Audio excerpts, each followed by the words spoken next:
الحمد للہ وحدہ والصلاة والسلام علی من لا نبی بعد اما بعد قال اللہ تبارک و تعالی فی القرآن المجید والفرقان الحمید لکم دینکم ولی دین قال رسول اللہ صلی اللہ علیہ وسلم من تشبہ بقوم فہو منہم۔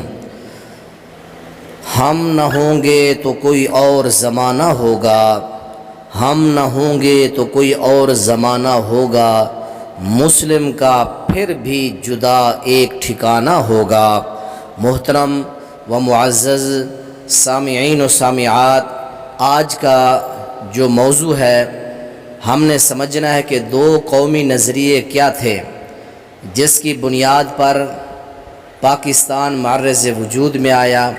مسلمانوں نے علیحدہ اپنی ایک ریاست کا جو ہے اہتمام کیا، غیر مسلموں سے کافروں سے جدا ملک اور ریاست قائم کی۔ تو اس کی مین وجہ کیا تھی؟ دو قومی نظریے۔ دو قومی نظریے اصل کوئی نیا سیاسی نعرہ نہیں بلکہ قرآن و سنت کی ایک ابدی حقیقت کا عکس ہے۔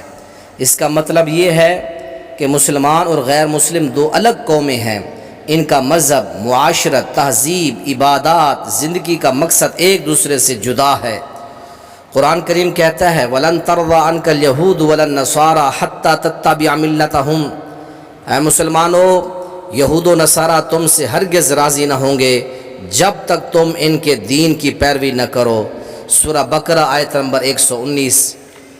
اس آیت سے اس چیز کی وضاحت ہوتی ہے کہ دینی اعتبار سے مسلمان اور غیر مسلم کبھی ایک نہیں ہو سکتے۔ اور اللہ تعالیٰ دوسری جگہ پر فرماتے ہیں لکم دینکم ولی دین، تمہارے لیے تمہارا دین، میرے لیے میرا دین ہے۔ پیغمبر یہ اعلان کر دے۔ یہ اعلان نبی معظم نے مکہ کے مشرکین کے سامنے کیا تھا۔ گویا کہ یہ نظریہ توحید اور نظریہ امت مسلمہ کا بنیادی حصہ ہے۔ حدیث نبوی ہے من تشبہ بقوم فہو منہم، جو کسی قوم کی مشابہت اختیار کرے وہ انہی میں سے ہے۔ سنن ابی داؤد کے اندر 4031 نمبر یہ روایت ہے۔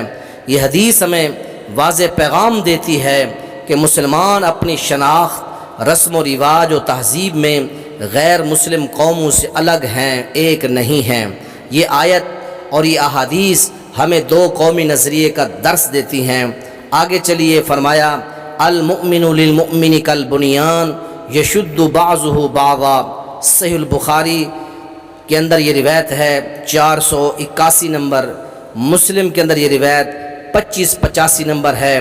فرمایا کہ مومن مومن کے لیے عمارت کی مانند ہے جس کا ایک حصہ دوسرے حصے کو مضبوط کرتا ہے۔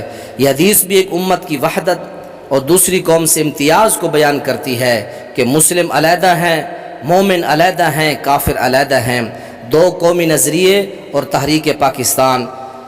بر صغیر میں یہ نظریہ علامہ اقبال اور قائد اعظم محمد علی جناح نے سیاسی میدان میں یہ زندہ کیا، لیکن اس کی بنیاد قرآن و حدیث میں صدیوں پہلے رکھی جا چکی تھی۔ اس نظریے کی بنیاد تو مسلمانوں کی اپنی تہذیب، اسلامی قانون اور دینی شعائر کی حفاظت اسی وقت ممکن ہے جب وہ علیحدہ سیاسی، سماجی اور وحدت میں ہوں گے۔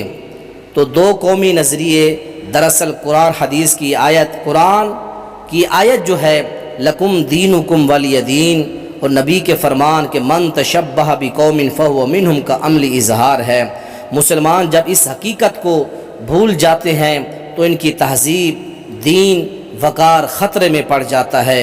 لہٰذا ہمیں اپنی دینی تشخص کو برقرار رکھتے ہوئے اس نظریے پر قائم رہنا چاہیے۔ وآخر دعوانا ان الحمد للہ رب العالمین۔